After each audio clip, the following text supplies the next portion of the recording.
নাথ ৰঙীন ফাগুন তোমাতে মোৰ নমস্কাৰ বন্ধুসকল, আপোনালোক সকলোৱে ভিডিঅ'টো দেখি গম পাইছে আমাৰ সকলোৰে মৰমৰ অভিনেত্ৰী জুনুনাথৰ বৰ্তমান আঙুঠি পিন্ধোৱা পৰ্ব ইতিমধ্যে শেষ হৈছে।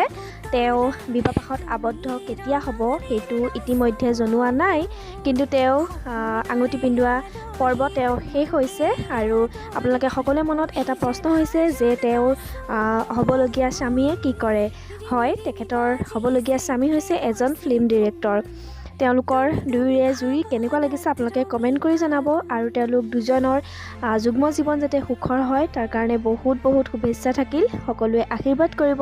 আৰু জুনুনাথৰ আপোনালোকৰ অভিনয় চাই কেনেকুৱা লাগে আৰু দুয়োৰে জুৰি আপোনালোকৰ কেনেকুৱা লাগিছে কমেণ্ট কৰি জনাবলৈ নাপাহৰিব।